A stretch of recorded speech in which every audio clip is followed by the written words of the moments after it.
Yes, people, we are back live. We are back live on the Sarcasm City TV YouTube for another Manchester United Liverpool show. So make sure you keep all your comments, all your questions, Manchester United or Liverpool related.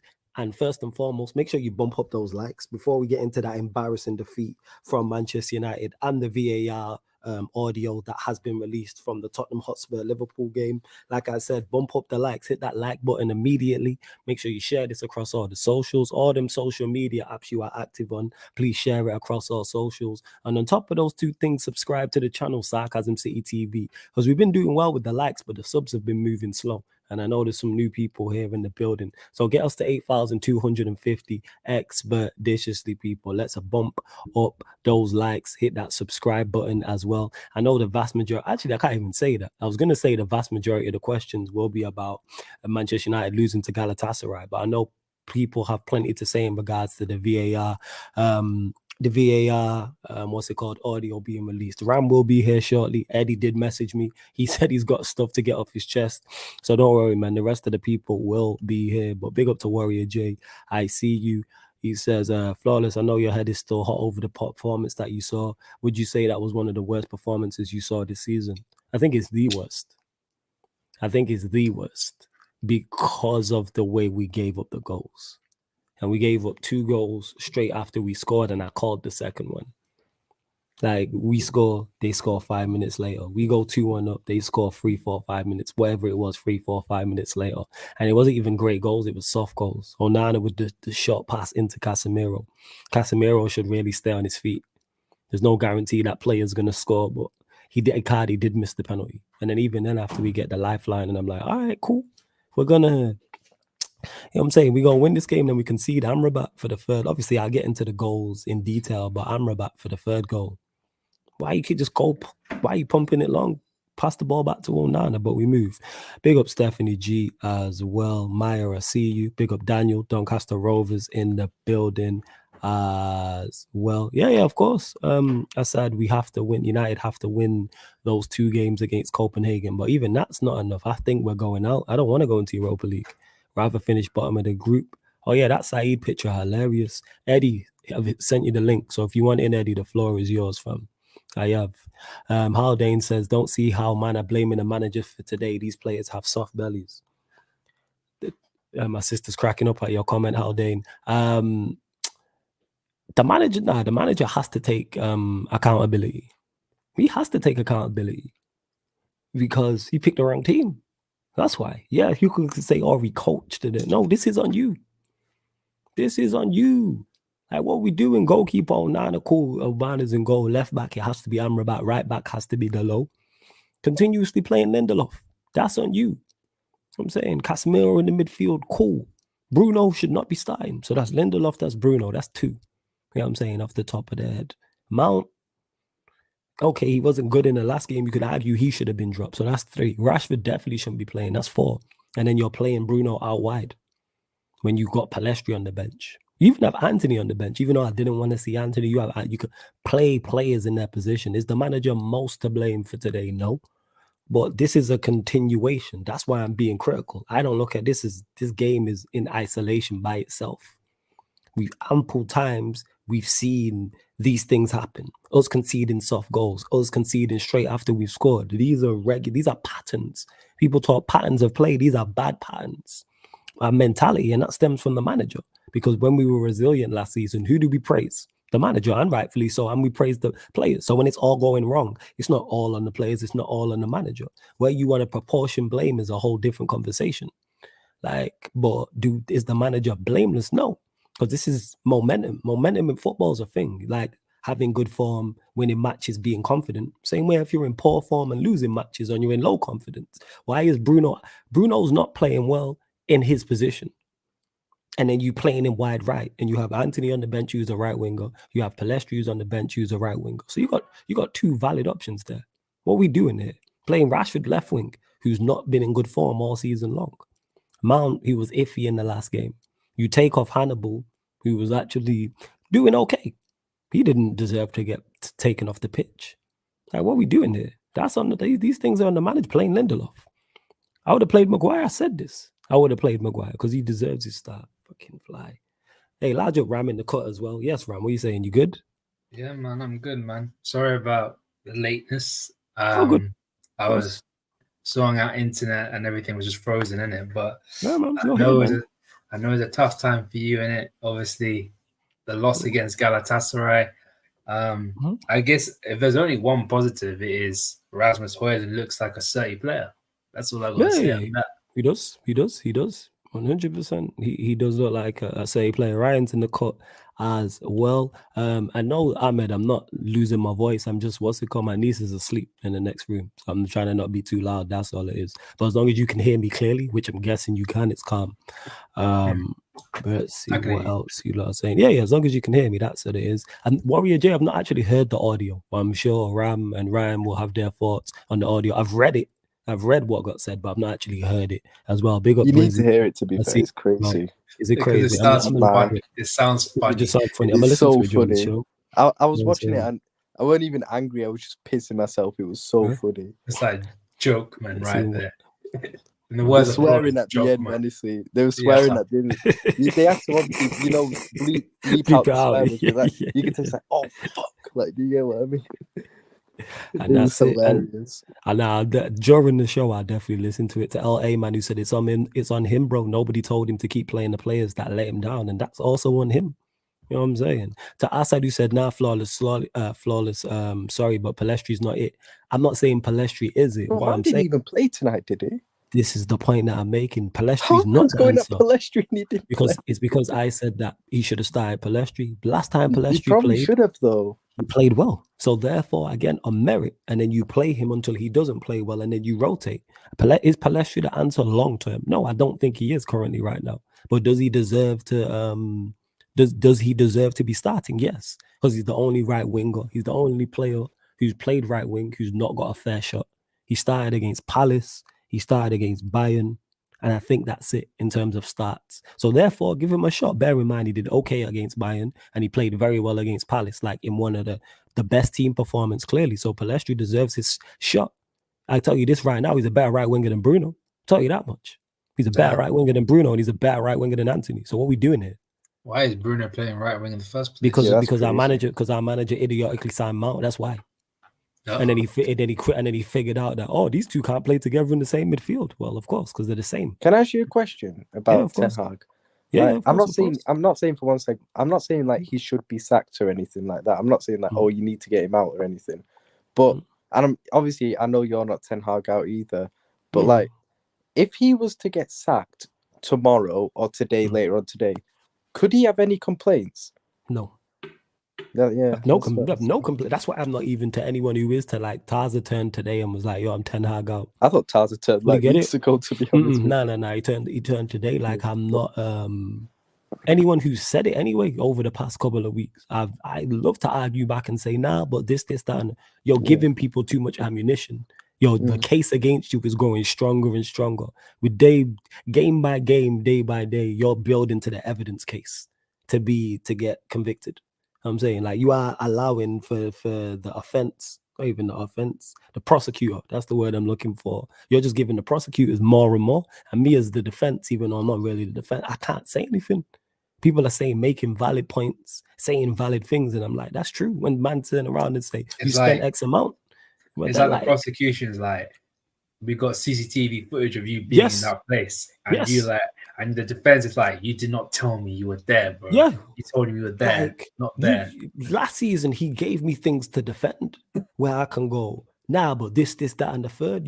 I can, even though the football wasn't great, I can pinpoint stuff. All right, when he made this sub, when he did this, our sub scored more goals than any other subs last season. So but you're giving me game by game, you're giving me less and less to actually like defend you. So if someone's Ten Hag out, I get it. Like I had, this, Ryan, me and you spoke on this in depth. Like I had major red flags over the Mount signing. Yeah, I see people praising him today, and it's like was he bad? No. He was just one of his worst players. I thought he did okay. I didn't think he was anything spectacular. He was okay. At most, he's a 5, 6 out of 10, which is cool. If you're trying to be a 5 or 6 out of 10 club, I thought the aim is to go 5. But go on. I mean, Højlund class is as good to very, very good. He was very good. He was very good. Højlund and I'm not even talking about nowhere near them levels. Yeah. Mhm. With Højlund, I'm not even talking about just his goals. His all-round play as well was really good. Like, times he was driving with the ball. Like, wasn't it earlier in the game? He drove with the ball on the left, and Bruno should have scored. And then there was another moment in the first half where the ball went forward to him, back to goal, and he, kind of gets it down, holds off like 2 players, and then passes it out wide. Like, that was real. I think it was in the build-up to the Mount chance. I remember. I'm not too sure, but But again, but the was thing really is, you're good at naming it. You're naming things where it's impact. You can pinpoint. Yeah. Oh, when he did this, when he did that. With Mount is, yeah, T.O. He's just there, innit? He didn't really give the ball away. Closed down, covered the ground, was energetic, kept the ball moving. But he wasn't like, oh my God, Mount today. No, and he should have done better he had a shot with his left foot. And I'm like, I'm not saying score, but I'm saying hit the target. But he's just not that good. And like, that's what it is now, because we have him, we have Bruno playing wide right. Like, the manager's figured that out, because he could have easily played Anthony wide right and put Bruno and Mount in the midfield together. But every time he's done that, it's not worked. He did it against Wolves, he did it against Spurs, and then he did it against Palace. And they're three of our worst performances. It's not just all on them, but that's a part of it. And a manager has to take accountability for that. It's your worst start in all competitions in God knows how long, isn't it? See, stats like this. It's a long time. And thing is, I watched your game, the whole game today. Really, I think I missed the first couple of minutes, but like, I just couldn't believe you lost. Galatasaray were not good. Galatasaray weren't even good today. Ryan, you know why? Individual errors cost you all the time. I can guarantee you every single goal they conceded but this is what I'm talking errors. about. Patterns. I can say this verbatim. Every single game we've lost this season, the opponent's never been at their best. That's a damning indictment. 4 games in a row, we've conceded from the first shot on target. That's not an Onana I'm talking about. Yeah, because even that's just like it happened today. It happened against Brighton. It happened against Bayern Munich as well. And even happened Tottenham against weren't good first half against Tottenham. It's just that lack of will. Like, I'm on the watch. We go 2-1 up, and I'm like, yo, keep it tight for 10 minutes. And what do? Go and concede. Like, I'm pinpointing stuff like that's a regular bad pattern. Let me get to the super chat as well. Big up to Dian Derbs. Good to see you in the chat, Derbs, man. It's been a minute, so good to see you in the chat. Big up for the super chat. Says, what's up, Flawless and gang? Why does Ten Hag like this vertical counter-pressing and transition style? It only helps 3 or 4 players at best. This system allows no control for United. Big up for the super chat. It's such a big change, man, in my opinion. I think you think about what you played with last season. It's such a big change from the patterns of play, the overall philosophy that you're trying to build. Is everything gone too quickly? As in, you slowly embed your system into the team. That's how it's always done. Probably in the 3rd year, that's when your system really comes into full flow, where you get literally everyone that you need and everyone that you want is literally there now, and you put that all into place. And right now, he saw how good this team is. I think, in my opinion, your team overachieved with the team that you actually had, and he thought the team was better. That the team was better than what is expected, and it's cooked too early as he thought. But instead, your meat is raw.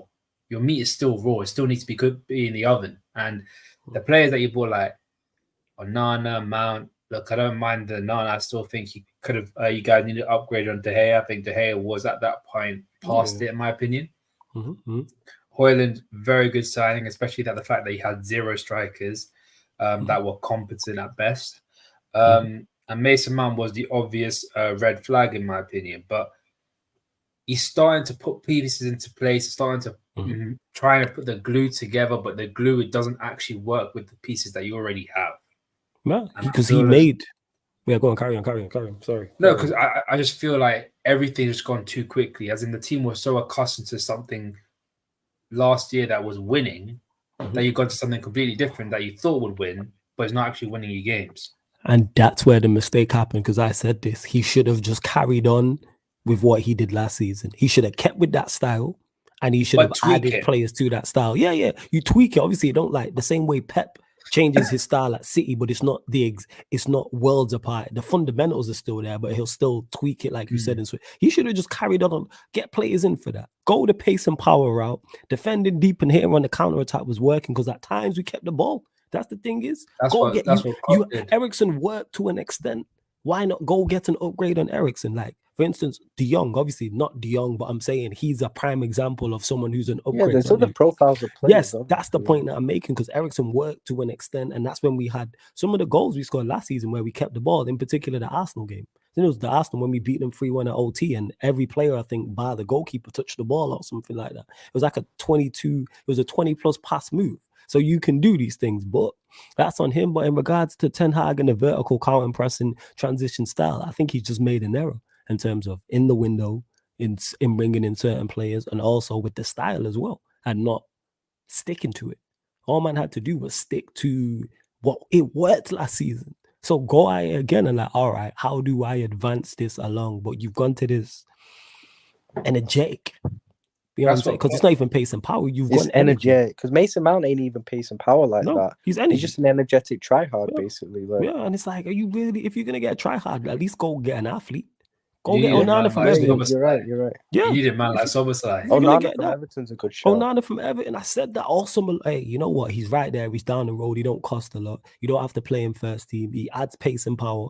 He's sick. He looks like he should be coming off the bench for the Lakers. What are we doing? He's down the road, but yet then we go and sign Mount for 60 M's on the last year of his deal. And if he wants to pace a power in centre midfield and a player that would actually do good in the final third, I'm surprised you guys weren't looking at Soboslai. We don't do smart things.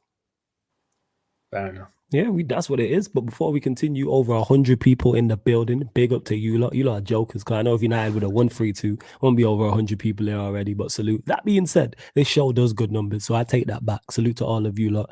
Derbs again, big up for the super chat. We're at 42 likes though. You know what I'm saying? That's not enough, people. Get us up to 70 likes, people. 70 likes. Hit the subscribe button as well, because I know all 100 of you lot have not subscribe. Make sure you subscribe to Ram's channel as well. One of the members, please put one of the mods, please put Ram's channel in the comment section. 2 subscribers away to 200. We're gonna get into 200. Yeah, we'll get you to that, man. We'll get you to 200 by today. Comfy, get you to 200 by today. And you lot continue to get your questions in. It can be United or Liverpool related. And before you go, Ryan, 2 subscribers, get us to 8,250. We're 2 short here as well. Yeah, go on, fam. Go on. You know, obviously with United though, the manager deserves so much blame. No one can deny that. But the players, man, like, honestly, your players, bro, like, those individual errors, some of them, you have to look past the manager. Like, Onana, you think, like that pass to whoever the Galatasaray played, that lost you the game at the end of the day. And it's like, the way, it's like your players are so fragile mentally. And, you know, after you go 2-1 up, and at that time you were playing well, you know, you were kind of dominating them, you get your goal you deserve, actually.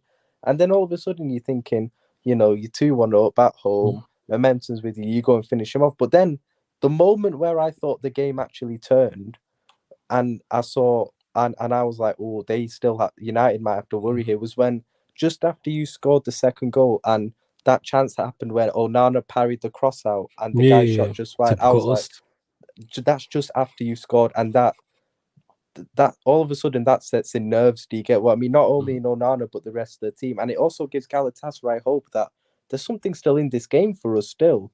And United, and you know, I just think that turned it, and you know, they scored literally just after that, and from then the momentum. I mean, the red card as well. Like, Onana's massively to blame for that, because he's obviously most to blame because he's giving it away, but.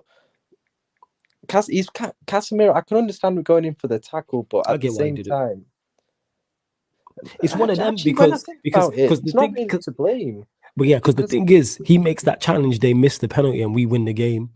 Man, I hear praising him. But on the flip side, you go, we didn't win the game. If you stay on the pitch and it goes 3-2, 11 versus 11, are we in a better predicament? Like, it's on Onana, innit? Yeah, Onana did him no favors, and Casemiro, like, you have to kind of make an attempt to get the ball at the end of the day. You have to try and stop him. Like, otherwise he's just going to score 1-on-1, you know, and it's 3-2. So, like, yeah, and that first goal as well, what is Delors doing, man? That's just weak. That's literally just weak. I didn't even get to that. Basic. No, that's just basic. They say that. Anyone who's UK watching that's played Saturday League or Sunday League, your manager at that level will tell defenders, I've played fullback before, don't let the ball bounce. That's just big. You learn that early. As soon as you play in any football where like it's goal kicks and you're playing, basically anytime you're playing 11 aside, like fully, you hear manager, don't let the ball bounce. As an attacker, you want the low attack the ball. Even if he attacks the ball and gives away a free kick, attack the ball. And that's just what it is with Dalot. I like Dalot. Dalot, solid fullback, but I've said this, not good enough. And what will happen is he'll play against Brentford and he'll probably play well because he has the ability, because he's not an absolutely horrendous footballer. Yeah, he's just not good enough. To V1 who says this Amrabat, a left back, needs to stop. Where I have sympathy for the manager is because there's three left backs that are all injured, which is just super unfortunate. Maybe you can say you play Dalot left back and play Amrabat right back. Do I think it really makes much of a difference? No. It's like saying to me, who do you want in the midfield, Mount or Bruno? Two cheeks of the same ass. These things we're talking about and looking at don't make that much of a difference to me. Like I said, would I personally prefer Dalot at left back? Yes. Do I think we're Dalot at left back from improving massively? No. It might be a slight improvement. 1-2%, but yeah, V1, big up for the super chat each and every time as well. Black Diamond, I see you in the chat. Of course, if you want to make sure I get to your question, then super chat people, and I will. Other than that, we will continue to get. I will continue to start the best questions. Anything Manchester United or Liverpool related as well, people. I know, Thomas, this is backwards as well. This is real, and this is only happens in football. He says you should have just kept the same problems with Onana. Let's say Onana is not good enough. Cool. Let's say that. I'm not saying he is or he isn't. I'm just saying for argument's sake, you don't just stick with De Gea. That's like being in a relationship with a girl. It's not working out. And then you get with the next, you break up, you get with the next girl and it don't work out for similar problems. And someone says, oh, you should have just stayed with her. No, neither of them worked out. You're going to have gaps in between goalkeepers. It's very rare. Analogy. Yeah, and we only do that in football. Oh, we should have stuck with what's not working. So you're going to go back to the relationship that wasn't working because the next one didn't work. You know I'm saying law of averages, most relationships you're in don't work. Most of them don't work. Like what we talking about? You know what situation I compare it to? This is Fabinho with us. Fabinho was done for us, and I wanted him gone. And in the summer, he went, rightly so, in my opinion. I was happy he left. But did we address the DM right, his replacement right? No. Endo's not good enough, which has resulted to us, Klopp having to play McAllister as DM when he's not a DM. So, but I still think getting rid of Fabinho was the right decision because he wasn't good enough anymore. Yeah. And the thing is, that's okay. But we just didn't address it right. Ryan, that is it. Fabinho wasn't good enough, but Endo's not the answer. So then the answer for Liverpool is, Endo's not working. Let's go back and get Fabinho. Yeah, let's just go and get someone else in January or summer. And then if you go in January and you go sign someone and it don't work, guess what? Then you'll sign the next one. Do it again, and so forth and so forth. The same way you lot have got to Klopp after all the unsuccessful managers. You don't just go, it didn't work with Brendan Rodgers and it didn't work with the guy after him. So, Klopp's the guy after him, but you get my point. It didn't work with Dalglish. I'm saying it didn't work with the guy after Dalglish. Go get Dalglish back.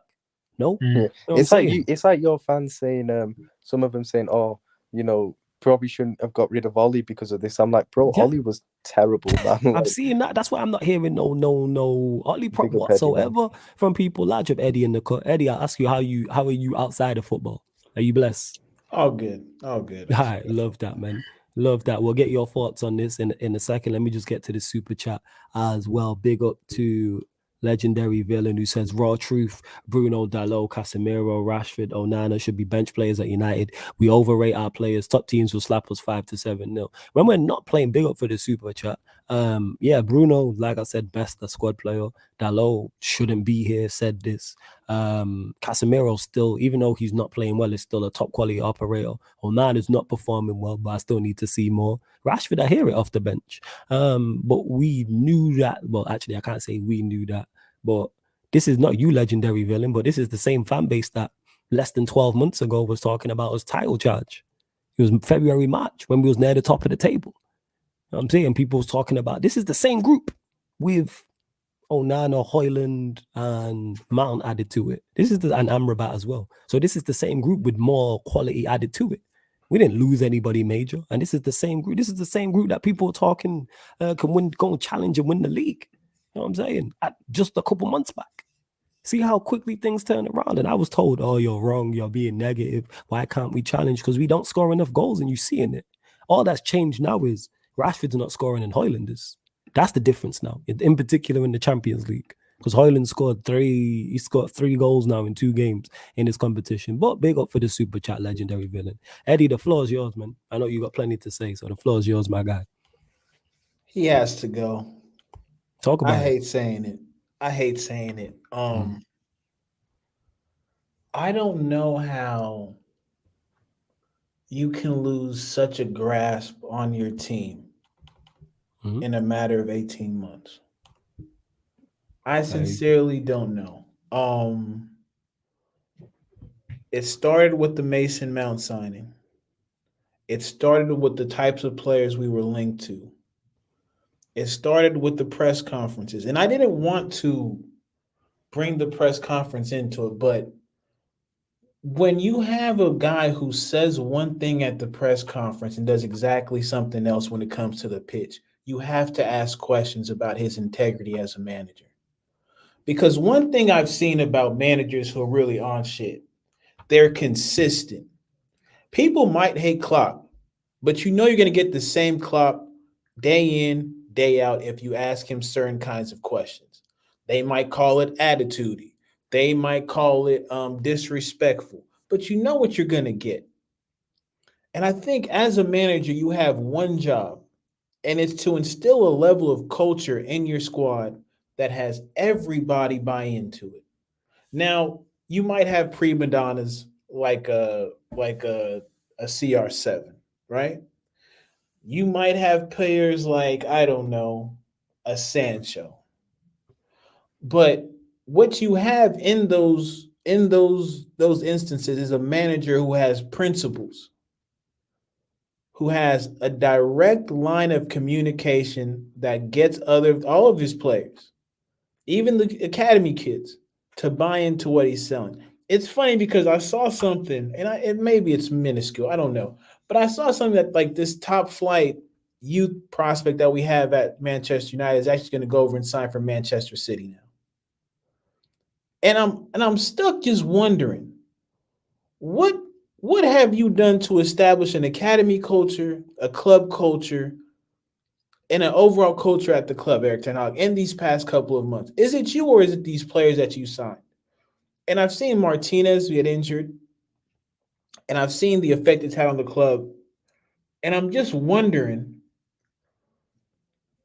at a certain point in time, like, is that the only guy you can bank on being your guy? That's the only guy I can see, honestly, at this club, because Casemiro's not his guy. I don't care what anybody say. We got Casemiro because we had Varane and we had Ronaldo at the time.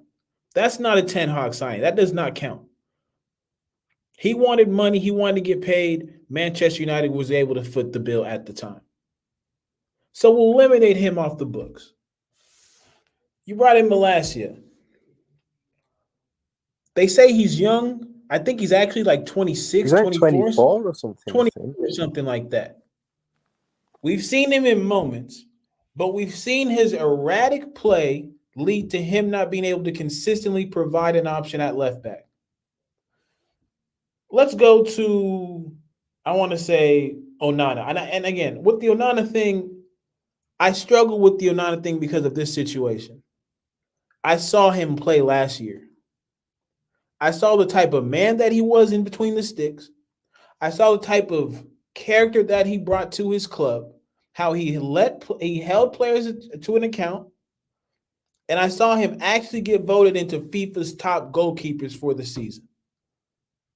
What we're seeing now is such a far deep contrast from what we saw last year. I can't sit here and be like, yeah, Onana's lost it.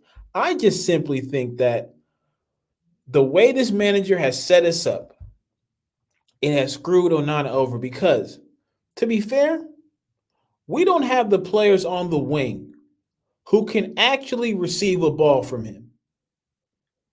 You put Rashford on one side, Rashford's touches. Need I say less? Not going to speak on it. You put Bruno on the other side.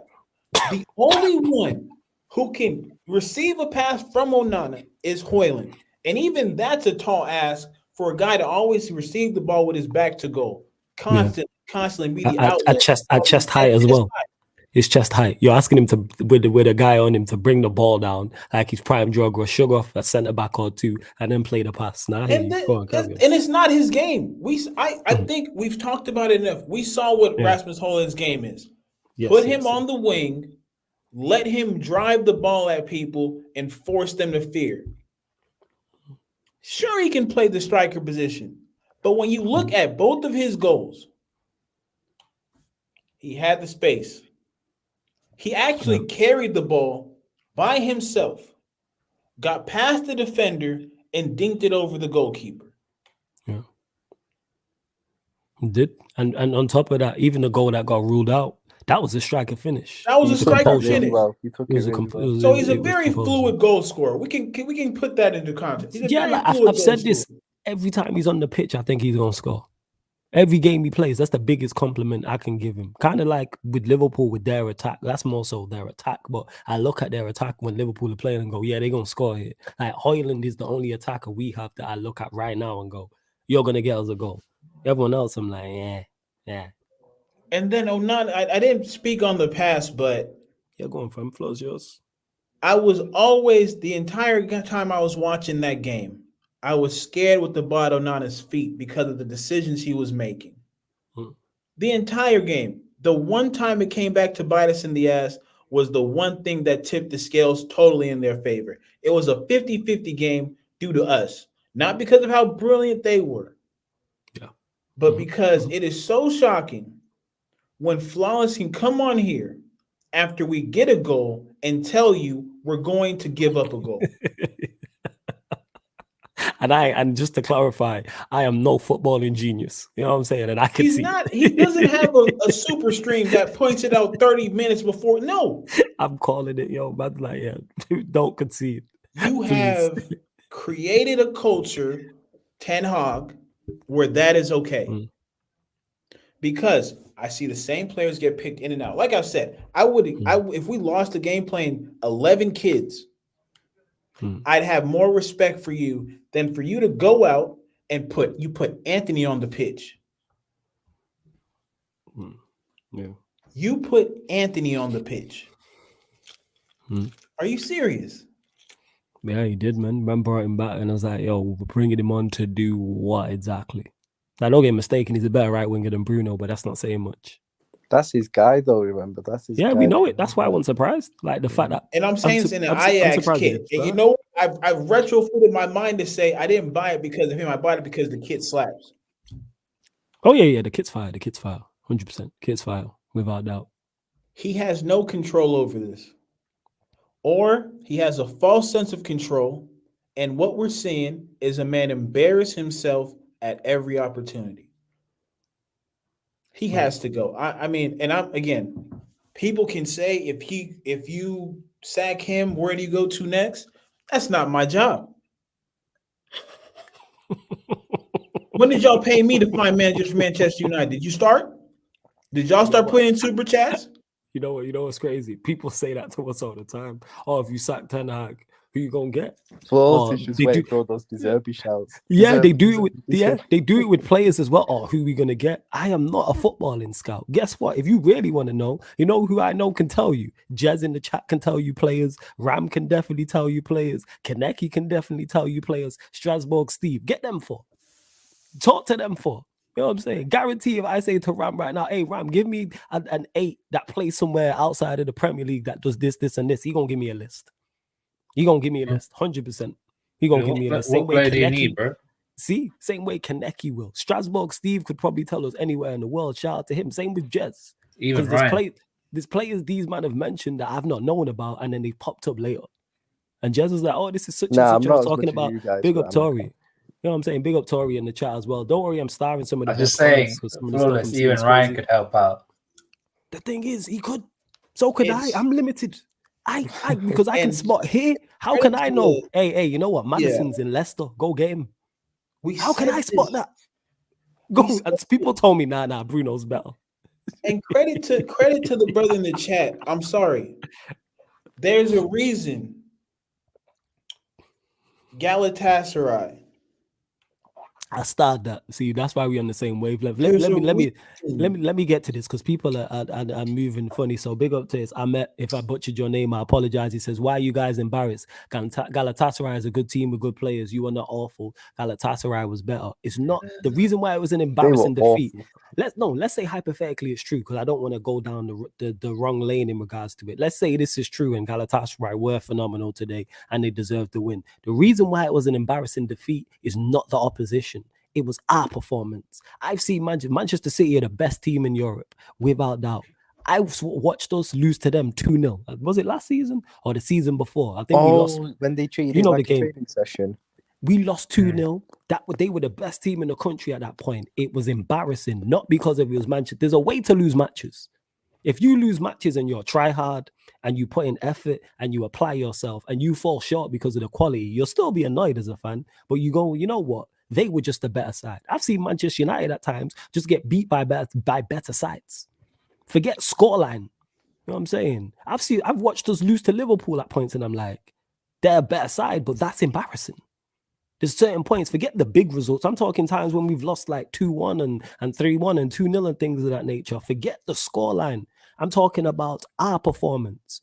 It's the opposition can be whoever. There's a way to lose football matches. The way we lost this match, what was embarrassing? It's nothing to do with Galatasaray.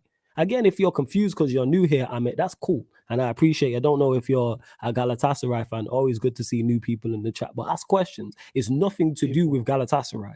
If we would have lost like that playing to Liverpool or Manchester City or Arsenal, I'd be here saying the same thing. I said the same thing about Arsenal. Arsenal are a better football inside than Manchester United. Without doubt, they're a better team. But the way we lost that game to them was embarrassing. It's embarrassing the way we lost them. The last one had 2 Emirates. assists. 3-1. Yeah, the 3-1, that was embarrassing. Them 2 goals we gifted up in stoppage time. In particular, the second one. Embarrassing. The way we performed, embarrassing. Even Spurs not being at their best. The way we lost to Bayern Munich, who again, another prime example. Bayern Munich are a better side than Manchester United, without doubt. The way we lost to them is embarrassing. You don't go out like that. 2 things can be true. 2 things can be true. We watched Charlo get beat by Canelo. The way Charlo lost to Canelo was embarrassing. Canelo's the better boxer. But he didn't even try and win. There was no application, but go on. I just had to clarify that. No, it's fine. It's fine because again, don't think Wilfred Zaha and Davinson Sanchez had teams in the Premiership that were ready to let them leave. Again, if we're just going to be honest, if they were good enough to stay, they would have stayed, or another Prem club would have put in a bid to take them. I didn't even get to the only signing he deserves credit for is Højlund. First. That's it. That's the only one. After all this retro, after everything I've seen from this manager, and it lets me know that they handheld this manager at Ajax. The institution that Ajax had, married with some, I guess, maybe the football philosophy that he used to have that he abandoned for I don't know what we play now, really allowed him the opportunity. Did he win Eredivisie? He won one, maybe, right? No, he won. Yeah. He won a couple of Eredivisie, and then he won a cup. I think he won like 3 or 4, didn't he? I'm not sure. I check. I don't know about 3 or 4. I think it's 2. I'll tell you now. Give me 1 second, fam. I'll tell you right now as we speak. Hold up. Give me 1 sec. He does not even have the cachet in the Premiership to be moving like he's moving. So he won 4. Yeah, he won 4. Yeah. He won. Yeah, he's won 4, and he won. Is the KNVB Cup? Is that the right? version of the FA Cup? He won 2 of them. Yeah. So he won 2 of them. Mind you, Frank de Boer won like 3 or 4. So that even strengthens my point even further. Don't forget Steve McLaren. He has to go. He has not earned the cachet to have a tight leash. I mean, to have a loose leash. He hasn't. And I say that because he's been given money to make the team in his image. Point blank, period. Amrabat, I think Fabrizio came out and said his first 2 signings that he wanted were Amrabat and Mason Mount. Jesus Christ. And you people want me to give him more money to build this team in his image. Yeah, man. Well, like, and that's why I don't hear the whole, he's not been backed and no, you spent enough money to make this team better. I'm not saying make it Premier League or Champions League winning, but what I'm saying is it should be a functional unit. It's good enough to be organized. Performances. Yeah, like just basics. You know what I'm saying? Again, all every the goals we conceded today. Manager's been handheld. They've had help. There's a difference between having help and being handheld. Of course. Big difference. Yeah. Big difference. Yeah. The levels of involvement of the institution. There's always going to be a difference for some managers. Ryan, go through the Liverpool 2017-18 season. How many of our players were during Brendan Rodgers? You had Firmino, Henderson, Milner. Starting players. Yeah, those three were starting. Well, Milner would rotate maybe. No, Milner was left back that season. Milner was starting. He was starting centre mids. Just to make sure it's starters. No, that was 16-17 Milner was starting. Yeah. Of course, yeah. You're right. Moreno was still in the squad. Lovren, another one. We have the keepers was Mignolet was still there. Obviously, Klopp brought Karius himself, but Mignolet was still there. Lallana was there, but I don't think he played a lot that season, to be fair. Coutinho for the first half of the season anyway. That's a few, but I can't. I'm trying to think of others, but Emre Can. So that's the team Klopp inherited. That's the team that Klopp went in with his second season, and there's still players that were not his, but we still saw progress. You get what I mean? And I think that's what United fans are expecting of Erik ten Hag. He knows that you haven't got the full team that you want, but you still got a good amount of players where you can make a difference. But some of the players that you've inherited are still at a level where you could actually do something. Well, and that's it. Like, because you know what's crazy is we watched him do it last season with worse. You had less of your guys with worse players and had us performing better. So how do you have the second best home record with worse players, and then all of a sudden now you're losing 3 games in a row at home? I don't think we lost 3 games at home all season long last season. Flowers, what did I say too? What did I say at the beginning of the season? He set the bar. He did. He set the bar. And rightfully so, and we praised him for that. Yeah. We praised him. You said, okay, you know what? You didn't inherit this. This is not what you built. You got 3rd place and a trophy. Now, when I look at it, that's the bare minimum. You either meet that. If you fall below that, I have questions. Now, if he was hovering around it, right? Indiana, I got you 1 second. Go on, carry on. Indiana, I could say, okay, you know what? That's cool. He's going to take my spot because I got a dip soon here. Oh, see, okay, no stress. Yeah, therapy sessions for everybody, man. Yeah, you know he could get his all. He get paused. I'm not going to finish that. This is one of them situations. I had to be careful. No, we're here for not our club therapy, just football therapy in general. We're just there.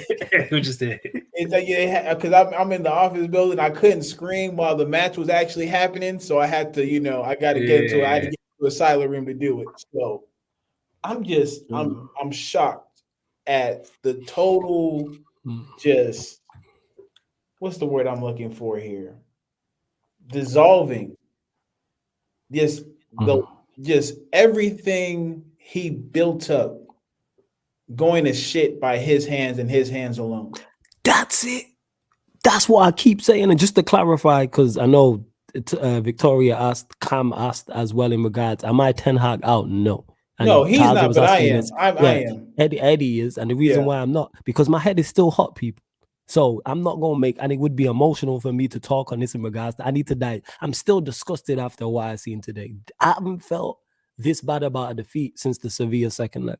And anyone who knows me knows I continue to break this down. Yeah. This defeat this is the worst of the season. Like, my head is gone from this because it is. The opposition, what it meant, building up to it, the performance, the team he picked, the way the players play.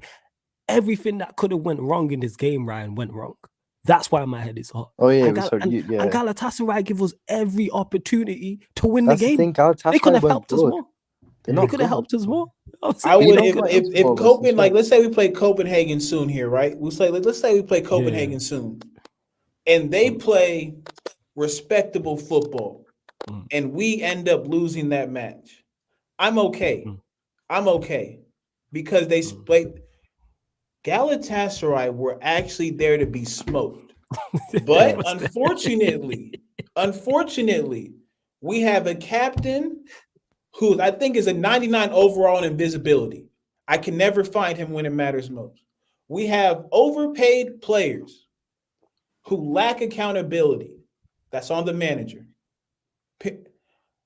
Garnacho, people, again, I'm not Garnacho's biggest fan. But that young kid deserves a run of games because of what I've been seeing from Marcus Rashford. Just to at least prove himself out there. Just prove yourself. Striking-wise, I have no problem with Højlund. Off the right, that again, I don't want to see Anthony on the pitch. I'm just being honest with you. I don't want to see it. I've seen enough. And this is all on the manager to change.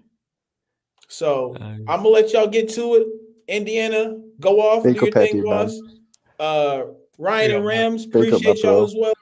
Man. All right, it's all love. But yeah, I'll get my thoughts out better. I was so flustered, I couldn't get my thoughts out. But you know what, Eddie? That's where I'm at with it. That's why when people are like, oh, you turn Hag out, it's like, yo, I still need to. I'm still disgusted at what I've seen. Like the final whistle just blew. Like when you think you can't sink to like lower depths, it's just like right, and it's everybody. That's what it is. And like I might have some tea tomorrow, and I might have just that like, damn, you're kind of going crazy. Who knows? Crazy, right? Down. But I'm like, from what I just saw for 90 minutes in a controlled environment where I couldn't get out my emotions, I just had to let it out. So y'all brothers take care, man. Do your stuff. I'll be watching for sure. All right. Big up, man. I'm saying Indiana's in the building as well. Yes, Indiana, man. What are you saying? Outside of football, are you good first and foremost? Let me ask you that. Yeah, I'm busy, man. I'm supposed to be painting. I was like, I'll just stay up. I'll paint the downstairs toilet room. Do you know what I mean? Like I get it all finished up. Fuck the paint, man. I just left the fucking brush and the roller on the floor. Fuck that. Do you know what it is? She gave me every chance to do it, and I just didn't finish it. It's a fucking reflection of Manchester United. It is a reflection of Manchester. All the tools are there. They just left them. Let them all dry. It should be the brush and the roller in the bin.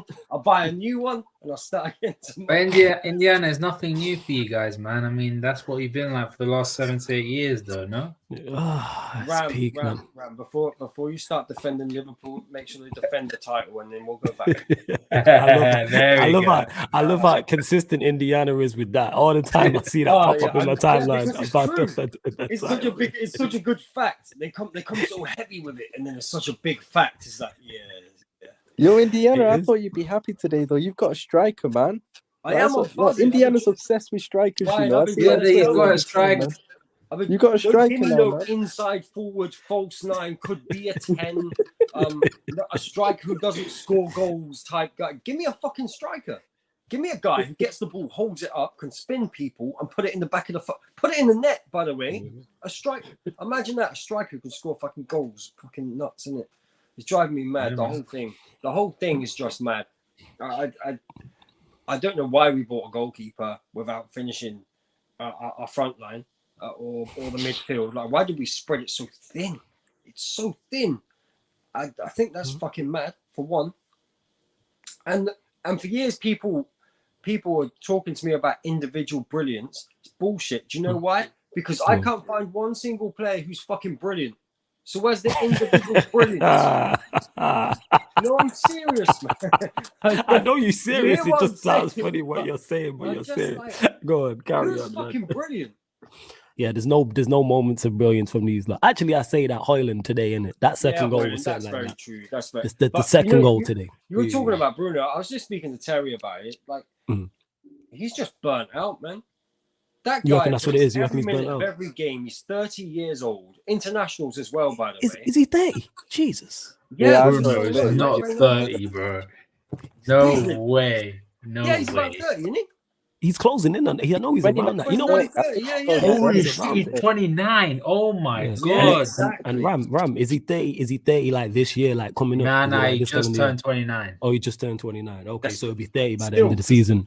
God, He's had a good 10 years of playing every game of football. Do you know what I mean? Like, the guy never stops. And he's at the point now where he's just chasing shadows, just running after everyone. He's like fucking road runner at the moment. He's like just gone. Sounds like Mason Mount. Sounds like Mason Mount. I'm not that guy's biggest fan either. Everyone knows that. Monopoly Money Mount. I just don't think. Yeah. Me and you had many conversations about that, like before we signed. Mason Money Minerals Manchester Mount, man. What are you Yeah, saying? it's great. Let me get to this before you carry on your joke, man. Big up for him for the super chat. You just put "we done in the streets." It certainly looks like that, man. It certainly does. It certainly flawless. does. You have to hold that. That the entire summer window, he kept on saying Mason Money Merseyside man. You have to hold that. Football karma punched me in the face. You know what I'm saying? And if I could do it again, I would. You know what I'm saying? I'd do it again.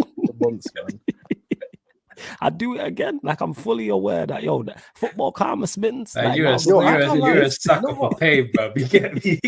No, I just understand what it is, man. You in the ring, you're gonna get hit. Yeah, go on, Ryan. Go on. I can't lie, yeah. Like, I love Klopp. Like, honestly, I'm fully behind Klopp at the moment. I love what he's doing with the team, but I just can't forget the fact that this guy actually wanted Mason Mount a few months ago. Like, literally, homegrown quota. I don't care about no homegrown quota, fam. Bro, it stinks. A homegrown quota what homegrown stinks. player did we buy in the summer? What homegrown player did we buy? None. But it's still stinky. It's still stinky, you know? No, it's one of them. This guy wanted Mason Mount. The only reason we didn't get Mount was because he chose United.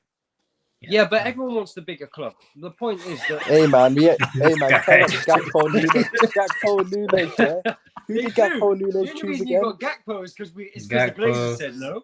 Gravenberch, That's true.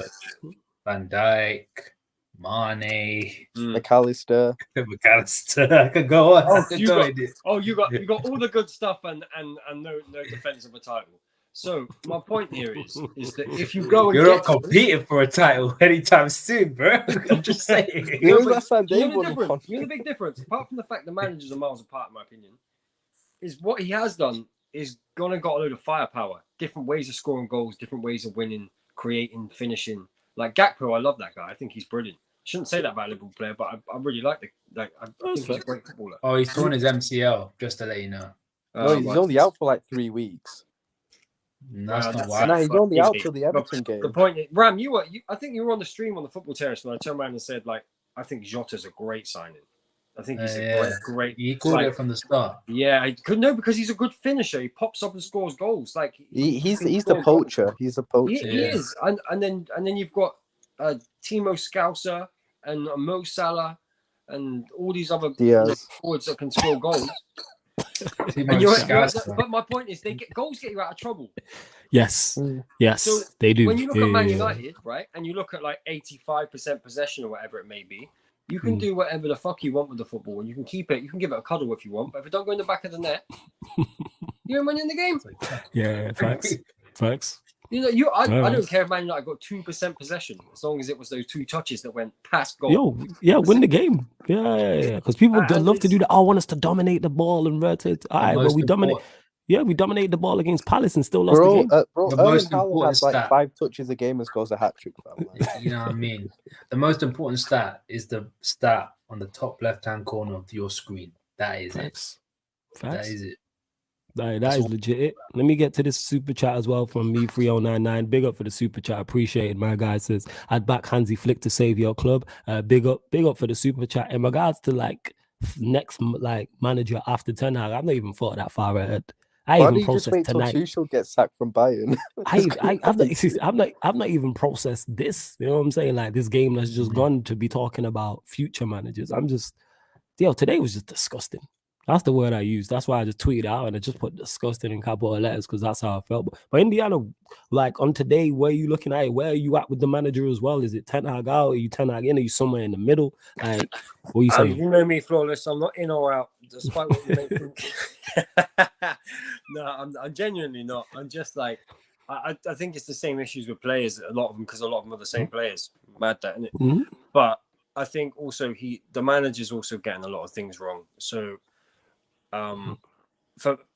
there's issues in terms of like we were seeing the same goals over and over again. So there was a massive gap between the defense and the midfield. That gap between the penalty spot and the 18-yard. But it was Arsenal, Bayern Munich, and I can't remember who it was before that. But Brighton, I think, that's where Welbeck ran through as well. It was the same goal, right? Yeah. It was the same goal, pretty much. And he knew about this and just allowed it to carry on. Set pieces is a problem. Defending them and attacking them, huge problem. Obviously not working on that. But the biggest problem, the biggest issue is he's forcing a system on players who are not capable of implementing it. They're not capable. You can say what you want about Ollie. Say what you want about that guy. He came in, seen what he had, and went, cool, we have to play like this because these are the players that we've got. That first season, when he came in and he was like, what can I add to this? I'll add Wan-Bissaka for the tackles and I'll go get Dan James for more pace, what have you. He did things like that, right? To play on the counter and get him behind, cool. With Ten Hag, it's like he's, and I get this like 11, 12 injuries, but he's forcing things on players they're just not capable of. Marcus Rashford is not capable of being that out-and-out goal scorer and the creator. He's up there. There's a madness going on up there. The guy can't think. I feel bad for him. He can't think straight. Take him out of the firing line. I would say take him out of the firing line, man. Like I don't know why we continue to play him. He's low confidence. You can clearly see that. Go on, carry. He passed that ball tonight because of fans, I think, saying he's being too selfish. Oh, you think so? I think. I think at any other time, Marcus Rashford, in one-on-one with the keeper, shoots there. You don't. How many forwards pass that? Does Mbappe pass that? I don't think Højlund passes. The thing is, it was the right decision to shoot. That's what I was gonna say. I don't mind him passing it. I just think the pass was short. You know what I'm saying? I think the right decision was there's to no shoot. conviction in the pass either. Maybe. I just think he's in his own head a bit. It's my point. And I don't think the balance is good enough. I don't think there's any cohesion up front at all. Like there's no. People keep telling me about coaching. Like what the fuck do you want them to coach? Do what? What do you want people to coach? These players who obviously don't click. They don't. No, but you know what I'm talking about, Flawless. Like you're talking more so from a stylistically. You're talking stylistically. They don't match. No, Ryan Brown will know this. Like, what did they have? Did Liverpool have to coach Sturridge and Suarez, or did they just click? Nah, they just click. They just clicked. Flawless, you'll know this. Like, but the manager purposely picked those two players because they knew they would click. Yeah, but Paul, but you didn't know they would. You didn't know they would click like that. You didn't know you'd bang. It's more so picking, like Ram said there. You have to pick and have an idea. Like, okay, well, you have an idea. But Fergie was good at this, but he didn't know that Andrew Cole and Dwight York wouldn't be the two that clicked. Yeah, that's true. At all. That's true. But they just really clicked. It's when they hated each other.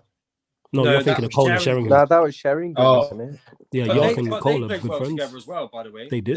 They actually hate each other, but they played so well together on the football pitch, incredibly well. Because these are relationships that build, and sometimes it just works. Like right now, I take a Peter Crouch and Jermaine Defoe all day long. But you hear what I'm saying, right? You would take Emil Heskey and Jermaine Defoe. Not gonna lie, it's so bad, man. No. Michael Owen. I think Michael Owen with him. But my point here is that they don't understand what the other players want to do. So they don't know whether if the ball's at their feet, they don't know whether the player they're going to pass to can take it on their chest, their foot, can take it on a half turn, is going to run in behind. I watched Højlund drag a defender out when we played against Palace. And it just opened up for Rashford to shoot. And he's running away from goal, by the way. So Rashford decides to pass him the ball. And that tells me, like, these aren't things you can coach, Flawless. You know what I'm saying? I get what you say, because it's more so you can, because you can help with attack, but obviously the profiles have to be some form of mesh. There has to be the some understanding. I get it to an extent. We see it all the time. Like, you see like players that they're doing little back heels and flicks, which with other teams or even in their international teams, it works. Yeah, no, I we get all this stuff from Bruno, where we're like, oh, Bruno's done this again, Bruno's done that. For Portugal, it works. It comes off a lot of the time. It's one of them. It's like I said, I think it's styles, but it also helps when there is a clear, like, all right, this is what we're trying to do. Like connection. There's no relationships there like that. And like the best relationship that I can actually bank on is Martial and Rashford. Because that's the only one I've got confidence of. Because you know what? Not only does it work, those two are great foils for each other. Yeah, that's why it works. Like they're foils there's for each actually other. past experience of those two actually linking up well. Exactly. In the There's evidence for it, but do you know what's happening right now, Manchester United? What we're actually doing is exaggerating everyone's flaws. We're doing we must we really expose people's weaknesses. Like if you're really bad at it, then it's going to be even more on show. And most players do. Like most players are going to have deficiencies in their game. And what you do as a team game is try and cover up those deficiencies. And all we're doing is currently exposing that. That is on the individual himself. Yes. That's also on his teammates. That's also on the manager and the coaching staff. That's everybody collectively. This is why I don't proportion the blame out to one person. This is why I'm not sat here and being like, yeah, I'm Ten Hag out. It's all on him. Does he have to take some of the blame? Yes. Because these are your players. You had an idea in your head of how this was going to work. And it's not working. So because if it was working, we'd be here praising you, and rightfully so. Same way the players also as well, from an individual standpoint. It's not even the end goal, Flawless. I think if everyone's fit, I can get why he's doing it. But I think... What do you think his best 11 is fit, though? If everyone's fit and available, what's his best 11? What's the 11 he's going with? I don't think he knows. And that's a problem. It is a problem. But that's also, a problem. But if he doesn't know that, and most of those players are injured, why are you trying to make them play a certain way anyway? Why don't you just try and get the best out of the team you've got? Like, you know why I think he's not doing that? It is because the pressure's getting to him. Because what you're saying makes perfect sense, and we watched him do it last year. That's what annoys me so much about this. You didn't have your players last year. You tried to play a certain way in them first two games. It didn't work. So you was like, all right, I'm going to do this, and had success doing this for the vast majority of the rest of the season. And then you get to this season, it's not working, and you refuse to switch. Just revert back to what you did last season. Why not? You watched it work. You legit had success. You won a trophy. You finished third. We had the second best home record. We reached another cup final. What is why would you broke not do more that? records tonight as well, Flawless. We broke more records. What in terms of losses? What is it? The worst start in all competitions for X amount of years? First, I think Galatasaray's first win on Galatasaray hadn't scored an away Champions League goal since 2015. See what I mean? They're just mounting up the worst start in 34 years. That's crazy. But do you know the biggest problem? The biggest problem is that we as fans would be pissed off about and annoyed about it. And we'll be even more annoyed because Manchester City are going to go win it and Liverpool pretend to win it but still finish above us, right? And Liverpool probably go and win the Europa League as well, right? Mm-hmm. And we'll be pissed about it. But don't you think those players who have actual relationships with the other players are going to be pissed about that, annoyed about it? And so my point is when it comes to the morale of the team, with all the shit that's going on in the back room at Manchester United, everything with Sancho, players not being happy, players who, the managers told he wanted to move on, but the club didn't move him on because they put him on too much money, so they're all fucking held hostage. It's literally free Donny right now. It's actually a thing now. It wasn't before, but it actually is a thing now. He's actually a prisoner now. And the same for some others. You don't think morale's going to dip there? You don't think he's likely to lose the dressing room there? And then what happens? Because I'm concerned about this, because these performances are looking like a manager who has lost the dressing room. But we're in a worse position, right? Because unless we go and get a manager who wants to play at least a little bit like Ten Hag stylistically, we've got another bunch of players, Flawless, under another manager for the way he wants to play football. We keep throwing, you can go and get all these pretty colours, right? And throw them all in the same bucket. It's just going to look shit.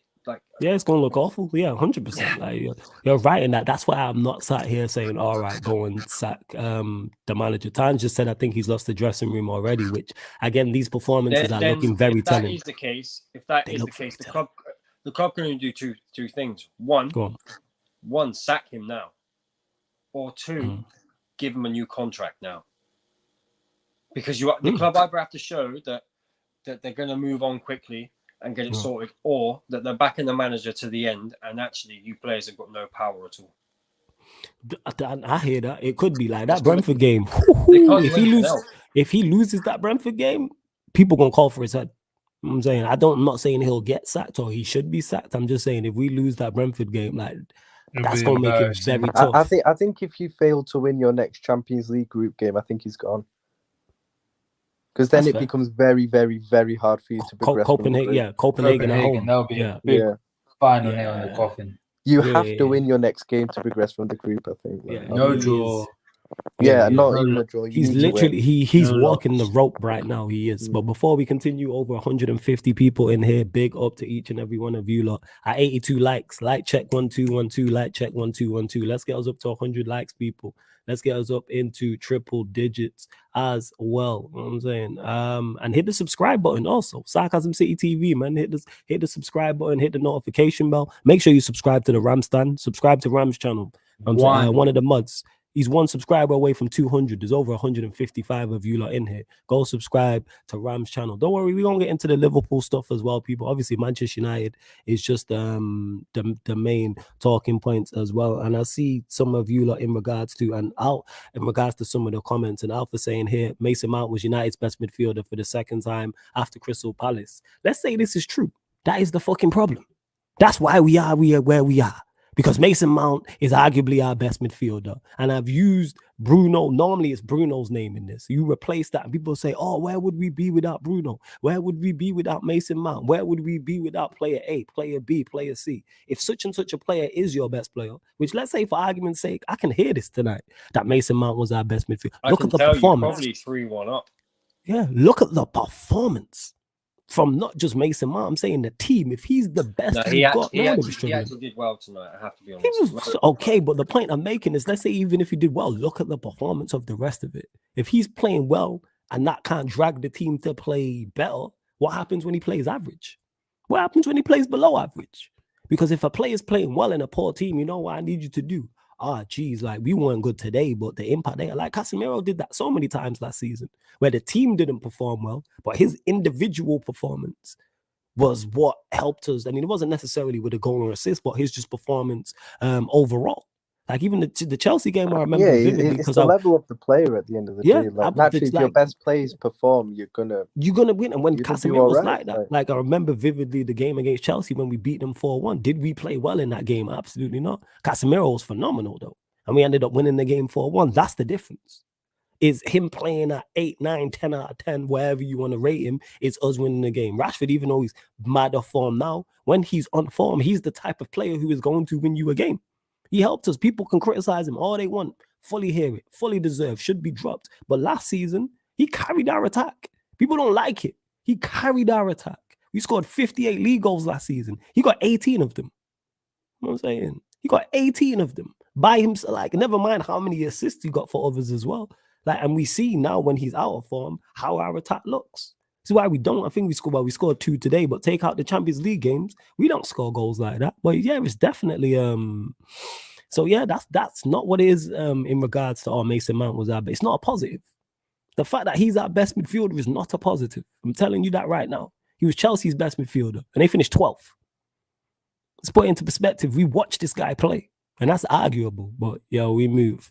Let me see. There was a couple other things that I did indeed want to get to as well. The manager's making mistakes as well. And yeah, this is what Eddie was saying before. He went about Ten Hag's top target for a new creative midfielder this summer was Mason Mount, and his top target for defensive was Amrabat. United signed them both. That's a creative midfielder. Yeah, like Amrabat as a defensive signing, I hated it. I don't have, even though he wasn't good today and he was at fault, Amrabat, I have no problems with him as a signing. But Mount is the one that still baffles me. People conveniently missed that Harry Kane was the top target of any position.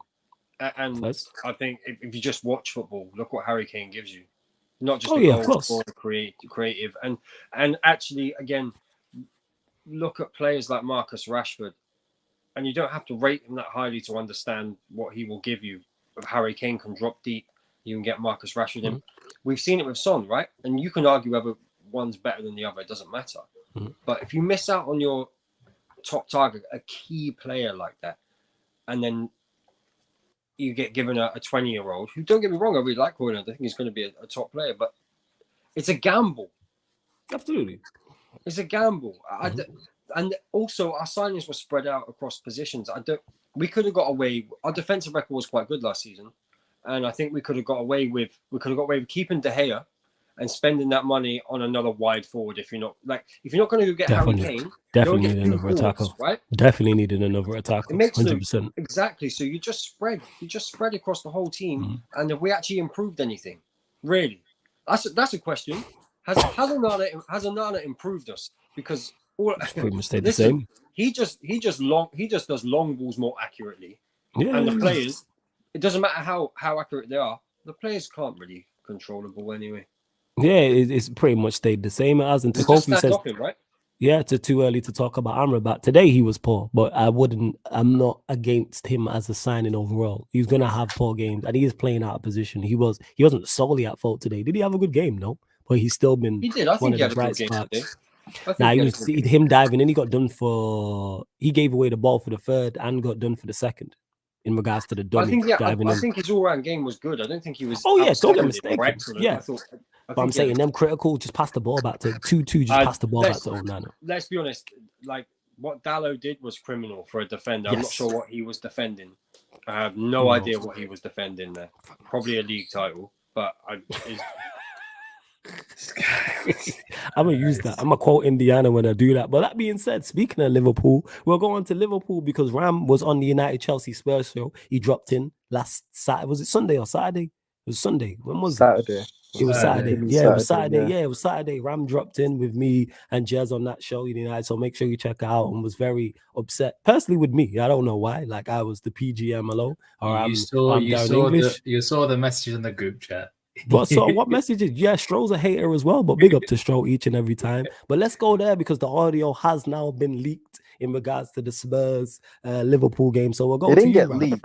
Not leaked. I keep saying that released. Yeah, it's been released. So Ram, floor's yours. Thoughts on the audio being released? I was laughing, man. I found it hilarious. You know, it was hilarious. It was so funny. You know, it was like listening to another episode of the Chuckle Brothers. You know what I mean? It's just flipping stupidity after stupidity. Oh yeah, good process. We did all this stuff. So, have you not seen it, Flawless? Yeah. Nah, I'm gonna listen to it. Nah, you need someone hilarious, bro. Someone at me on Twitter or something. Someone at me on Twitter. I'll forward it to you on WhatsApp. Yeah. It's honestly mental. I was like, I wanted to be pissed, but it was so hard not to laugh. You know, it's like I was watching it on my phone for the first time, and I started laughing like so loudly because it was that funny. My mom was asking me, "What are you laughing at?" Like, honestly, like it was hilarious, bro. Let me get up for you. Yeah. Calm. When the game restarted and the referee goes, good, well done, lads. Good process that. Honestly, man. And then when the penny drops and they realize the fuck up, oh my days, is crazy. It's like you can't talk about how incompetent you think. Oh, that there has to be a limit of incompetency within. We're never gonna see that again. And it's like nope. They just have to find some way to be stupid. And like I said, English referees are dumb. Nah, they're a different breed. This was next level. I was like, I can allow mistakes, but what I can't allow for you to actually be a dumbass. But this is the thing is when people were talking about, it's corruption. I'm like, we know referees are incompetent. We watch them make week in, week out, game by game, make bad decisions. But carry on. Hang on a second. This actually look at this, right? Oh no, here we go. No. Forget Liverpool. Forget Liverpool. I do all the time. So my point here is that when you look at VAR, right? They refuse to take the automated offside thing, right? Yeah. Why? Yeah, control the scripts, man. No, you control everything. Somebody's getting paid for something, right? Contracts, what have you. But there's lots of problems with VAR. Like, unless there's any intent to hit the ball with your hand, it shouldn't be handball. Let's leave it there. Daylight, let's do that for offsides, tackles. Like, stop slowing them down. And the biggest problem is once you ask the referee to look at the monitor, you're already making him think about it and question his decision. And so I don't like that either. And why are they turning around to the referee and saying? And the referee is saying, "What have you seen?" That shouldn't be allowed. Nah, but do you know why I don't have less sympathy for the English referees when they're actually officiating the game?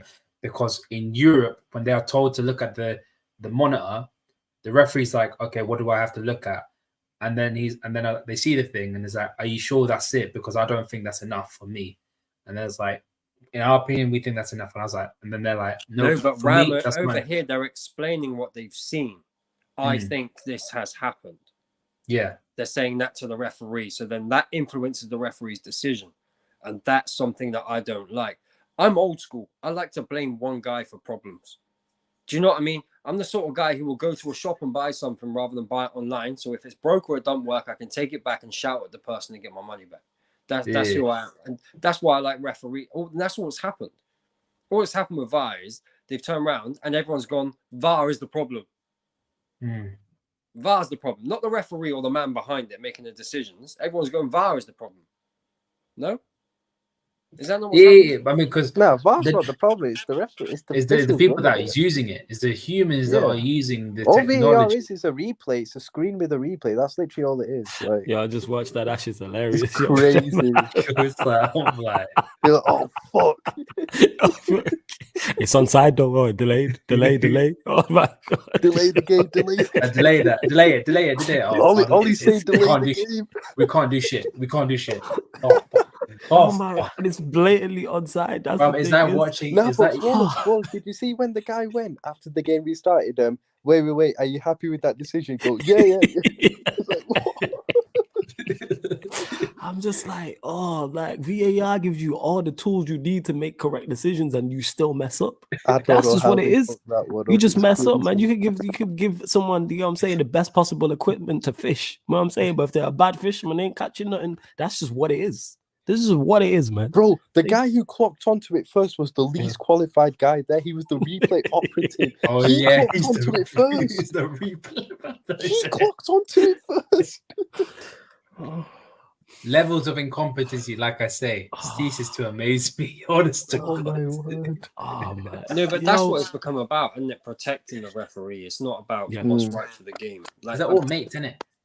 You remember on the terrace, Ram, like during lockdown, I was like, I fucking hate this VAR thing, man.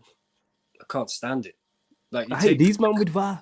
I hate it. I like the concept of it. I just don't like the people you can't running even it. celebrate a goal. It might be offside. We've got to wait 5 minutes. I don't even care about that. Yeah, I I still don't care celebrate the about goal. that. And if it's As I long still as the right celebrate the goal. If it's decision's made, offside, that's it's the main offside. thing, but I like Yeah. the concept of it. I just don't like the people running it. That's what it is. That's what ruins it at the end of the day. And people are like, get rid of VAR. Things, you're just gonna have the same people running the same shit, and it's gonna be worse. Yes, yeah, because they'll have less. Like, they won't even be able to correct They'll anything. have less success rate. Yeah, with man. You told him decisions. multiple times. It looks onside. Too late.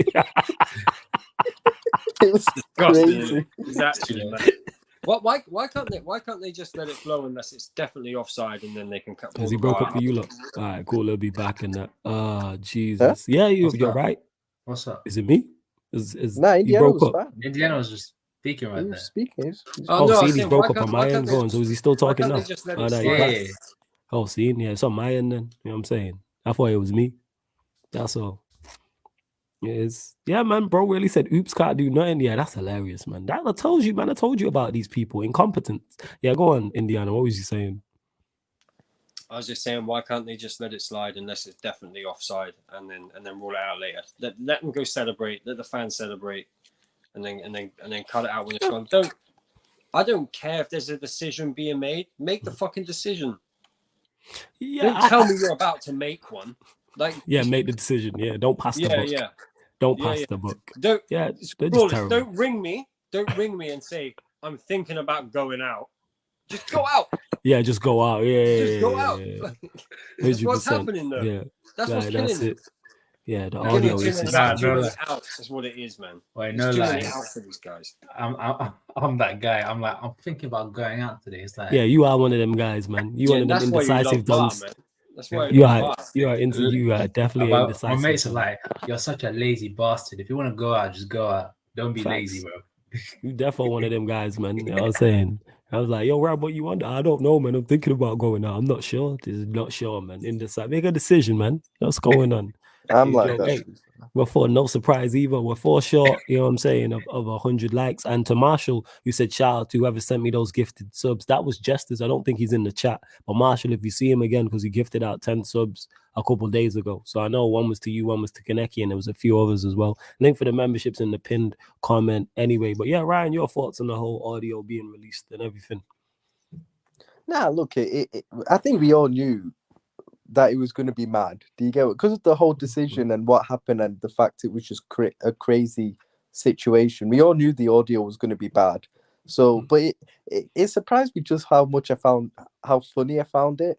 Like, I wasn't even mad, like, because it's happened. It happened a few days ago. I've gotten over the actual decision, but yeah, I'm angry, you know, but yeah, it was just a bit funny, and it just highlighted again the incompetence of these officials. Like, that's all it is, man. I think what it is, and thing is, my anger, I got over my anger kind of quick from the actual decision itself. At the end of the day, decisions do go for and against you, but I understand it was a massive decision at the end of the day, because I do think it impacts that game massively.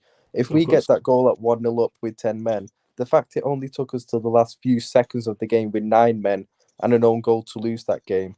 If we go 1-0 up with 10, we've shown we can win games with 10 men away from home to like good teams as well with Newcastle. Yeah. We could have won that game. I don't think we lose that game if that happens, definitely. And I think we were fully capable of winning. So it was a massive decision. But at the same time, you know, there were other reasons why we lost that game as well. I can't, you know, the team was fantastic, you know.